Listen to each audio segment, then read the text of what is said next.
कल तक आपने मेरे व्याख्यानों में सुना होगा या परसों तक आपने मेरे व्याख्यानों में सुना होगा कि राजीव भाई कहते हैं कि ये मत खरीदो, वो खरीदो, ये मत खरीदो, वो मत खरीदो। ये सिर्फ वहां तक सीमित नहीं है, पूरे समाज का स्वदेशीकरण करना है। ये समाज कई स्तर पर विदेशी है। मेरे मन में दो बातें हैं जिसको लेकर मुझे कोई भी कंफ्यूजन नहीं है, कोई भी भ्रम नहीं है। पहली बात मैं ये मानता हूं कि या तो हम तय करें पूरे समाज के स्तर पर और पूरी शक्ति से अपने आप को यूरोप बना लें, जैसे पंडित नेहरू कहा करते थे। पंडित नेहरू ने अपनी ऑटोबायोग्राफी में बिल्कुल स्पष्ट लिखा है और पार्लियामेंट में इसको कई बार कहा है। उनसे जब जब पूछा गया कि भारत को लेकर आपके मन का सपना क्या है, हमेशा कहते थे कि भारत को यूरोप बनाना। भारत को भारत बनाने की बात कभी नहीं की, भारत को यूरोप बनाना। तो मान लीजिए पंडित नेहरू का यह जो सपना है वो हम सब अपना सपना बना लें और पूरी ताकत के साथ इस भारत को यूरोप बना दें। आप थोड़ी देर जरा कल्पना करिए कि अगर भारत को आप यूरोप बनाना चाहें तो आप बना पाएंगे क्या? ये इतना असंभव काम है जैसे आप एवरेस्ट को खोदने की कोशिश करें। बहुत ही असंभव काम। भारत को यूरोप तो आप नहीं ही बना पाएंगे। हां, भारत को अधकचरा जरूर बना देंगे, आधा यूरोप आधा भारत, या आधा अमेरिका आधा भारत। हम सब उसी में से निकले हुए हैं। ये जो हमारा देश का मिडिल क्लास है या अपर मिडिल क्लास है, ये आधा यूरोप है आधा भारत है। आधा यूरोप और आधा भारत ये खिचड़ी बन गया है। न तो सभ्यता और परंपरा में यूरोपियन हो पा रहा है और न सभ्यता और परंपरा में भारतीय हो पा रहा है। जैसे आप इसके उदाहरण समझने की कोशिश करें, आधे यूरोप और आधे अमेरिकी हम कैसे? आपने सुने हैं इस देश में नाम होते हैं पिंपल, डिंपल, पिंकी, टिंकू। हां, जरा बताइए क्या मतलब है टिंकू का? कोई बताए कि इसका मतलब ये है? ये आधा यूरोप आधा भारत होने की निशानी। और आप अपने आप को ऑब्जर्व करिए, आप आधे भारत और आधे यूरोपीय कैसे हैं? जैसे उदाहरण के लिए हिंदुस्तान में बचपन से हर एक मां बाप का, खासकर अपर मिडिल क्लास के मां बाप का, मेजॉरिटी में एक सपना है कि उनका बच्चा अंग्रेजी में पढ़े, कॉन्वेंट में पढ़े। तो कॉन्वेंट में और अंग्रेजी में पढ़ाने के लिए कुछ भी करने को तैयार है। मैंने तो इस देश में ऐसे मां बाप देखे हैं जिनके बच्चे अभी पैदा होने वाले हैं लेकिन रजिस्ट्रेशन हो चुका है। कॉन्वेंट में पहुंचाना है अपने बच्चे को, अंग्रेजी में पहुंचाना। मेरा अपना एक दोस्त है, उसके आधे यूरोप और आधा अमेरिकी होने का निशानी आपको बता रहा हूं। अहमदाबाद में रहता, 3.5 साल का उसका एक बेटा है, उसको कॉन्वेंट में भर्ती करा दिया उसने इस साल से। अभी मैं गया अहमदाबाद तो मुझे पता चला कि उसका बेटा कॉन्वेंट में जाने लगा। तो मैं देखता हूं कि सवेरे ही सवेरे पति पत्नी दोनों उठते हैं और मार पीट के उसको उठाते हैं, 3.5 साल का बच्चा। क्योंकि बस आएगी 6 बजे, तो 6 बजे अगर बस आएगी तो बच्चे को 5 बजे तो उठाना ही पड़ेगा। अब आप जानते हैं कि बच्चे को सबसे गहरी नींद आती है 3 बजे से लेकर 5 साढ़े 5 बजे के बीच में। ये सबसे गहरी नींद का समय है। उसी समय मार पीट के दोनों उसको उठाते हैं। अब बेचारा रोते रोते उठता है, फिर ठूस ठूस के उसको डबल रोटी खिलाते। फिर उसके बाद क्या होता है कि उसके ऊपर कसाई की तरह से काम शुरू होता है। जबरदस्ती नहला रहे हैं, जबरदस्ती साबुन लगा रहे हैं, फिर उसके ऊपर क्रीम पाउडर लगाया जा रहा है, फिर उसके बाद उसकी टाई बांधी जा रही है। अब बेचारा कह रहा है कि गला कसरा, नहीं नहीं लेकिन टाई लगानी है तुमको। फिर जाते जाते 5 किलो का बस्ता लाद दिया उसके लिए। अभी 3.5 साल का बच्चा, 5 किलो का बस्ता। मैंने एक दिन कहा कि भाई तू ये क्या सत्यानाश कर रहा है? कहने लगा राजीव भाई स्मार्ट बना रहा हूं अपने बच्चों। मैंने कहा स्मार्ट बना रहा है कि पेशेंट बना रहा है? कहने लगा क्यों? मैंने कहा स्लिप डिस्क हो जाएगा इसको अभी से। 3.5 साल के बच्चे पे 5 किलो का बस्ता रखोगे तो क्या होगा? स्लिप डिस्क नहीं होगा तो क्या होगा? और बचपन से ही मरीज होकर बड़ा होगा ये। लेकिन वो सुनता नहीं है किसी की। और जब सब लाद लूद के बस आ गई, पौ पौ हॉर्न बजाया, दोनों मम्मी पापा ने उसको घर से बाहर ठेला। अभी वो रो रहा है नहीं जाऊंगा, लेकिन नहीं तुमको जाना। और जबरदस्ती दोनों गए और बस में फेंक आए। उसके बाद बड़े रिलीफ कि देखो चलो दोपहर तक की फुर्सत तो हो गई। अभी दोपहर में लौट के आया तो मैडम ने कुछ करवा दिया। अभी दोनों पति पत्नी हिंदी माध्यम से पढ़े, अब बेटा कॉन्वेंट में है, क्या करें उसका?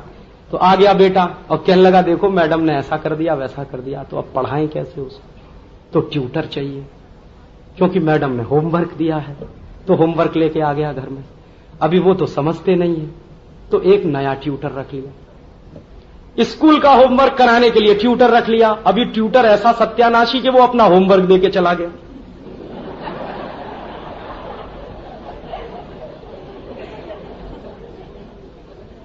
बेचारा आया मुश्किल से हाँफता हाँफता, कुछ होमवर्क नहीं हुआ तो अभी ट्यूटर आ गया। ट्यूटर उसको होमवर्क करा के तो गया, लेकिन अपना और देके चला गया। अभी वो फिर कान खा रहा है उसका कि अभी बताओ सर जी कल आने वाले हैं, ये करने वाले हैं, वो करने वाले हैं। उसकी जिंदगी नरक हो गई। एक दिन मैं जब गया, मैंने कहा भाई तू ये क्या अत्याचार कर रहा? कहने लगा स्मार्ट बना रहा हूं। मैंने कहा स्मार्टनेस की निशानी क्या है? तो क्या कहा उसने सबसे पहले कि देख राजीव अभी कितना अच्छा लगता है ये। मैंने कहा क्यों, पहले नहीं लगता था? अभी देखो टाई लगाता है। तो टाई लगाना माने स्मार्टनेस की निशानी। तो मैंने उससे पूछा कि तुझको मालूम है टाई क्यों लगाते? कि देख वहां अमेरिका में लगाते हैं कि नहीं लगाते, यूरोप में हाँ। मैंने कहा मैं यही पूछ रहा हूं कि अमेरिका में टाई क्यों लगाते हैं, यूरोप में टाई क्यों लगाते हैं, जरूरत क्या है उनको टाई लगाने की? तो वो नहीं मालूम उसको, लेकिन अपने बच्चे को जबरदस्ती टाई लगवानी है उसको। मैंने उसको बताया कि देख वहां टाई इसलिए लगाते हैं कि वहां ठंडी बहुत पड़ती है, सर्दी बहुत पड़ती है, साल में 6 महीने सूरज नहीं निकलता है, और जब साल में 6 महीने सूरज नहीं निकलता है तो उनको सर्दी ज्यादा लगती है, और ज्यादा सर्दी जिन देशों में पड़ती है वहां सर्दी जुकाम बहुत होता है, और सर्दी जुकाम होता है तो नाक चलती रहती है। तो उन बेचारों का संकट क्या है कि बार बार जेब से रूमाल निकालना, पोंछना, फिर रखना, निकालना, पोंछना, फिर रखना। अब भारतीय सभ्यता और यूरोप की सभ्यता में फर्क समझ लीजिए। हमारी अगर नाक चल रही है तो हम उसको निकाल के फेंकेंगे, वो क्या करेंगे, पोंछ के जेब में रखेंगे। अब बार बार निकाल रहे हैं, रख रहे हैं, निकाल रहे हैं, रख रहे हैं, तो फिर उनको लगा कि ये तो बड़ा मुश्किल काम है, तो क्यों नहीं एक गले में लटका लिया जाए कोई कपड़ा। तो उन्होंने लटका लिया। क्या करना है, ये काम तो आएगा कम से कम। तो मैंने कहा देख टाई का मतलब है TIE, गले में लटकाया हुआ एक कपड़ा। तुझको क्या जरूरत है उसकी, तेरे बच्चे को क्या जरूरत है उसकी? कहने लगा हाँ बात तो सही है। तो मैंने कहा इसको निकलवा। तो अब क्या बताएं, कॉन्वेंट स्कूल का नियम है तो टाई लगा के जाना ही पड़ेगा। अभी आप देखिए कि जबरदस्ती भारत में रहते हुए आपको यूरोपियन बनाया जाएगा। आप न तो यूरोपियन बन पाएंगे न भारतीय रह पाएंगे। फिर जब वो बड़ा हो जाएगा बच्चा, तो एक दिन ऐसा भी तमाशा देखने को मिलेगा जैसा मैंने देखा इस बार जून के महीने में मेरे एक दोस्त की शादी हुई। तो उसका कार्ड आया कि चल भाई बारात में। मैंने कहा भाई मुझे मत ले जा, बेवकूफ आदमी हूं, वैसे भी खादी का कुर्ता पजामा पहनता हूं, तू स्मार्ट आदमी है, टाई वाई लगाता है, उल्टा सीधा हो जाएगा। नहीं नहीं तू नहीं चलेगा तो कैसे होगा। तो चला गया मैं उसकी बारात। तो मैंने देखा 24 जून का दिन 1998 में टेम्परेचर था 51 डिग्री सेंटीग्रेड, और वो बेवकूफ 3 पीस सूट और टाई लगा के शादी करने जा रहा है। और क्या किया उसने, 3 पीस सूट और टाई लगा के घोड़े पे चढ़ के बैठ गया। मैंने कहा तुझको मालूम है ये घोड़े पे चढ़ा नहीं जाता टाई और 3 पीस सूट लगा के? ठीक है, हमें तो चढ़ना है घोड़े। अभी चढ़ के बैठ गया। मैंने कहा देख भाई मुझे तो कुछ समझ में नहीं आ रहा, तू आधा स्वदेशी आधा विदेशी। कहने लगा देख राजीव आज कुछ मत कह। तो मैंने कहा आज ही के दिन सबसे बड़ी इडियोसिटी करने की क्या जरूरत है? शादी वाले दिन तो इंटेलिजेंस ही दिखा भाई। 52 डिग्री सेंटीग्रेड टेम्परेचर में तो 3 पीस सूट और टाई लगा के जा रहा है। अच्छा खासा कॉटन का कुर्ता पजामा पहन ले, थोड़ा ढीला ढीला पहन दे, बाहर से हवा अंदर जाएगी, कुछ उसको रिलीफ मिलेगा। नहीं नहीं एकदम टाइट हो गया। और फिर धीरे से क्या बोला कि यार शर्म ये आती है कि अगर मैं मान लो तेरी तरह कुर्ता पजामा पहन के गया तो हो सकता है मेरी बीवी ने माला डाली कि नहीं डाली। तो मैंने कहा तूने तेरी बीवी से चिट्ठी लिख के पूछा है क्या? कहने लगा क्या पूछूं? मैंने कहा अभी चिट्ठी लिख और उसको ये पूछ कि अगर तू 3 पीस सूट और टाई पहन के आ रहा है माला डलवाने के लिए तो तेरी पत्नी स्कर्ट पहन के माला डाले तुझको। कहने लगा क्यों? मैंने कहा इसलिए कि यूरोप में अगर पति 3 पीस सूट और टाई पहनता है तो पत्नी स्कर्ट पहनती है। तो तू पूछ अपनी पत्नी को कि स्कर्ट पहन के माला डालेगी? तो उसने कहा वो कैसे हो सकता है? तो मैंने कहा वाह बेटा अभी क्या बेवकूफी तू कर रहा है। हम कहते हैं कि पति पत्नी एक गाड़ी के 2 पहिए हैं। अभी एक पहिया विदेशी हो जाए और दूसरा स्वदेशी रह जाए तो कैसे चलेगी यह गाड़ी? ये आधे हिंदुस्तानी और आधे अमरीकी लोगों के कुछ सिम्टम्स मैं आपको बता रहा हूं। ये हमारे समाज की बड़ी प्रॉब्लम है। और रात दिन रटाता है अपने बेटे को। मेरा वो दोस्त, फिर मैं लौट के आ रहा हूं, वो कहता है देखो पिताजी सूरज निकल आया। अरे बेवकूफ, सन बोल, सन। अभी आलू है, बटाटा, अरे नहीं पटेटो बोल, पटेटो। टमाटर कह रहा नहीं नहीं टमेटो बोल, टमेटो। अब वो बेचारा अच्छा खासा अपनी मातृभाषा में कुछ सीखने की कोशिश कर रहा है, जबरदस्ती लाद रहे हैं उसके ऊपर। और उसका तर्क क्या है? अंग्रेजी नहीं सीखेगा तो पीछे रह जाएगा। मैंने कहा ये किसने कह दिया? ये किसने कहा तुझसे कि अंग्रेजी नहीं सीखेगा तो पीछे रह जाएगा? दुनिया में ऐसा कौन सा देश है जो बिना अंग्रेजी के पीछे रह गया हो? जापान, फ्रांस, जर्मनी, हॉलैंड, चीन, रूस, कौन सा ऐसा देश है जो बिना अंग्रेजी के पीछे रह गया? और ये सब वो देश हैं जो बिना अंग्रेजी के ही आगे बढ़े हैं। जापान में तो किसी बच्चे को अंग्रेजी नहीं पढ़ाई जाती, और कंपलसरी तो बिल्कुल नहीं है। आप चाहे जापानीज में पढ़िए, जरूरत हो तो अंग्रेजी पढ़ लीजिए, नहीं तो कोई जबरदस्ती नहीं है वहां पर। फ्रांस में तो बिल्कुल नहीं है। मैंने तो नहीं देखा फ्रांस में कोई कॉन्वेंट स्कूल चलता हो अंग्रेजी में, सब फ्रेंच में चलते हैं। जापान में जापानीज में, चीन में चाइनीज में, रूस में रशियन में, और कहीं चले जाइए, हॉलैंड में तो डच में। तो सब बच्चे बचपन से मातृभाषा में पढ़ते हैं। तो क्या जापानीज लोग आगे नहीं गए? क्या फ्रांसीसी लोग आगे नहीं गए? क्या डच लोग आगे नहीं गए? अगर तथाकथित आगे जाने की यही परिभाषा है तो। और मैंने तो देखा एक दिन यहां पे, अभी मारुति सुजुकी का झगड़ा चला भारत सरकार का, तो सुजुकी का वाइस चेयरमैन आया था भारत में, तो उसने एक दिल्ली में प्रेस कॉन्फ्रेंस किया। तो प्रेस कॉन्फ्रेंस में उसने धड़ाधड़ जापानीज बोलना शुरू कर दिया। अभी एक पत्रकार उठ के कहने लगा कि आपकी बात कुछ नहीं समझ में आ रही, आप अंग्रेजी बोलिए। तो उसने कहा ये आपका सिर दर्द है, मेरा नहीं है। आप समझना चाहें बैठिए, नहीं तो जाइए। उठ के चला गया वाइस चेयरमैन सुजुकी। दूसरे दिन पत्रकारों ने एक मीडिएटर को पकड़ा जेएनयू से, तब पकड़ के ले गए और उसकी प्रेस कॉन्फ्रेंस उन्होंने सुनी। तो एक पत्रकार ने प्रेस कॉन्फ्रेंस के अंत में एक बात कह दी कि हमें आपकी एक बात समझ में नहीं आई कि आपने अंग्रेजी में क्यों नहीं बोला, आप थोड़ी बहुत अंग्रेजी तो बोल सकते हैं। उन्होंने कहा मैं मेरे राष्ट्र का अपमान नहीं करना चाहता अंग्रेजी। और ये बात छपी अखबार में। बोरिस येल्त्सिन यहां आए थे और उनकी प्रेस कॉन्फ्रेंस रशियन में हुई थी, उन्होंने तो नहीं बोला। क्यों नहीं बोला? वो कोई पीछे थोड़ी है किसी से। ये सबसे बड़ी मानसिक दरिद्रता है हमारी कि बिना अंग्रेजी के हम आगे नहीं बढ़ सकते। दुनिया में वही देश आगे बढ़े हैं जिन्होंने अंग्रेजी को छोड़ा है और अंग्रेजियत को छोड़ा है। हम जब तक इस अंग्रेजी के मोह से चुपके रहेंगे तब तक हम भी आगे नहीं बढ़ पाएंगे। इसलिए मैंने आपसे कहा कि इस देश का हमें स्वदेशीकरण करना, हर स्तर पर स्वदेशीकरण करना। ये मानसिक गुलामी के लक्षण हैं और ये बहुत गलत तर्क सारे देश में फैले हुए हैं। जैसे कुछ लोगों को ऐसा लगता है कि अंग्रेजी अंतर्राष्ट्रीय भाषा है। बिल्कुल नहीं। किसने कहा? दुनिया में 200 देश हैं, उनमें से 180 देशों में अंग्रेजी नहीं बोली जाती, तो अंतर्राष्ट्रीय कैसे होगा? कुछ लोगों को ऐसा लगता है अंग्रेजी बहुत अच्छी बात है, बहुत समृद्धशाली भाषा है।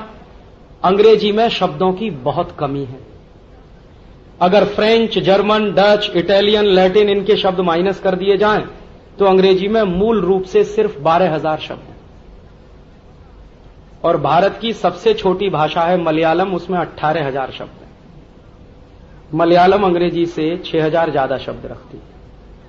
मराठी भाषा में इस समय करीब 48,000 शब्द हैं। बहुत सारे तो चलन के बाहर हो गए हैं, कुल मिला के 48। अंग्रेजी से 4 गुनी बड़ी है। गुजराती में लगभग 40,000 शब्द हैं। हिंदी में लगभग 72,000 शब्द हैं। संस्कृत में 1,50,000 शब्द। संस्कृत दुनिया की सारी भाषाओं की माताजी है। बिना संस्कृत के दुनिया में कोई भाषा नहीं विकसित हुई है। उदाहरण आपको दूं, अंग्रेजी में एक शब्द है काऊ। कहां से आया? गऊ से आया। संस्कृत में शब्द है गऊ, उसका बना है काऊ। अंग्रेजी में एक शब्द है क्यूरिकुलम। गुरुकुलम से आया। गुरुकुलम माने गुरुकुल में पढ़ाया जाने वाला शास्त्र या पाठ्यक्रम। तो अक्सर गा का का हुआ है, तो गऊ का काऊ हो गया, गुरुकुलम का क्यूरिकुलम हो गया। रशिया कहां से आया? ऋषि से आया। रशिया नाम का शब्द ही ऋषि से निकला। और अगर आप लिस्ट बनाते जाएं और मैं बोलता चला जाऊं तो 3 घंटे इसी में लग जाएंगे। और आजकल मैं बहुत एक इंटरेस्टिंग ये काम कर रहा हूं, कुछ कंपैरिजन कर रहा हूं दूसरी भाषाओं का अपनी संस्कृत के साथ, और समझ में आ रहा है कि हर भाषा संस्कृत से निकली है। तो हम क्यों परेशान हैं दूसरी भाषाओं के पीछे? हम क्यों नहीं हमारी मातृभाषा संस्कृत को सीखें? और अभी दुनिया भर के वैज्ञानिकों ने यह भी सिद्ध कर दिया है कि जितना ज्ञान संस्कृत में पड़ा हुआ है शायद किसी भाषा में नहीं। अभी तो कोशिश चल रही है, कुछ दिन के बाद संस्कृत का सॉफ्टवेयर बनने जा रहा है और कंप्यूटर भी काम करेंगे। और जो वैज्ञानिक इस मिशन में काम कर रहे हैं जर्मनी के, उनका यह कहना है कि यह अंग्रेजी से ज्यादा अच्छा होगा, ज्यादा वैज्ञानिक है। इतने सारे शास्त्र हमारे देश के संस्कृत में पड़े हुए हैं जिनका ज्ञान हमको नहीं है क्योंकि भाषा नहीं आती है। और संस्कृत से ही मिलती जुलती एक भाषा रही है प्राकृत। हिंदुस्तान के धर्मशास्त्रों का एक बहुत बड़ा हिस्सा प्राकृत में लिखा हुआ है। आप पढ़ने की कोशिश करें, पढ़ नहीं पाएंगे क्योंकि हमने जाना नहीं प्राकृत क्या है, संस्कृत क्या है। अंग्रेजी पढ़ाने के लिए इतने परेशान क्यों हैं आप? अपने बच्चों को संस्कृत क्यों नहीं पढ़ाते या प्राकृत क्यों नहीं पढ़ाते? क्योंकि आने वाले समय में अंग्रेजी का सूरज डूबेगा और जो भी कंप्यूटर अंग्रेजी भाषा में काम करेंगे वो भी डूब जाएंगे। शून्य का चक्कर है, 2000 के बाद तो मुश्किल हो जाएगी। तो अगर ये डूबेगी तो वो सब डूबेंगे जिन्होंने अंग्रेजी सीख रखी है। तो आप क्यों परेशान है? ये तो डूबने ही वाली भाषा है, ये तो चलने वाली नहीं है लंबे समय तक। तो स्वदेशीकरण करिए अपना, अपने बच्चों का, अपने परिवार का, अपनी सभ्यता का। और यह स्वदेशीकरण नवीनीकरण है। हमेशा सभ्यताओं के नवीनीकरण हुआ करते हैं। संस्कृति अक्षुण्ण होती है, सनातन होती है। संस्कृति में कभी भी नवीनीकरण होने की गुंजाइश नहीं होती, लेकिन सभ्यताओं में तो हमेशा नवीनीकरण की गुंजाइश होती है। और यह भाषा का जो संस्कार होता है वो सभ्यता से जुड़ता है, भाषा खुद संस्कृति से जुड़ती है। तो हमें हमारी सभ्यता का नवीनीकरण भी करना है और यह स्वदेशी का सबसे मूल काम है। अगर कोई मुझसे यह पूछे कि राजीव भाई आप एक लाइन में बताइए कि आप स्वदेशी क्यों कर रहे हैं, मैं कहूंगा मैं मेरी सभ्यता का नवीनीकरण करना चाहता हूं और स्वदेशी उसका एक रास्ता। हर इस स्तर पे हमको स्वदेशी बनाना है। और वो स्वदेशी बनाना है तो कहां से शुरुआत करनी होगी? थोड़ी थोड़ी शुरुआत अपने घर से करिए। अंग्रेजी भाषा की बेवकूफी को छोड़िए। आंटी अंकल, काहे को आंटी, काहे को अंकल? अंग्रेजी में तो आंटी और अंकल इसलिए है कि रिश्तों को कहने के लिए शब्द ही नहीं है। वहां बुआ भी आंटी, चाची भी आंटी, काकी भी आंटी, ताई भी आंटी, मौसी भी आंटी, मामी भी आंटी, सभी आंटी। आप कह के दिखा दीजिए बुआ को मामी और रह के दिखा दीजिए फिर अपने घर में।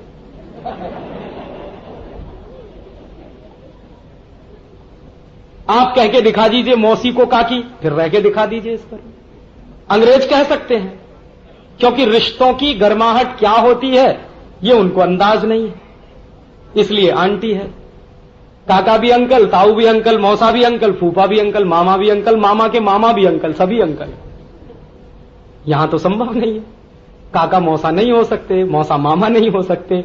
हर एक का अपना एक निश्चित रिश्ता है। तो काहे को सिखा रहे हैं अपने बच्चों को कि बोल अंकल आए हैं? काहे को आए अंकल?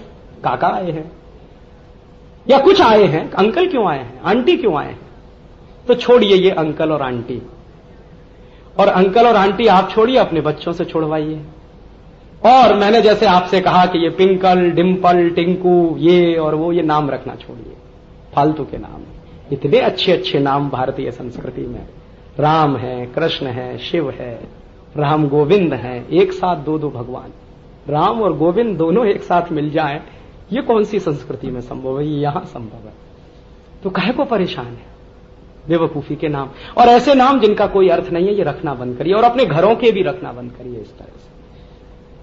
तो माने स्वदेशी होना शुरू करिए। ये स्वदेशी होना माने सभ्यता के नवीनीकरण का काम है। तो आप स्वदेशी होना शुरू करिए।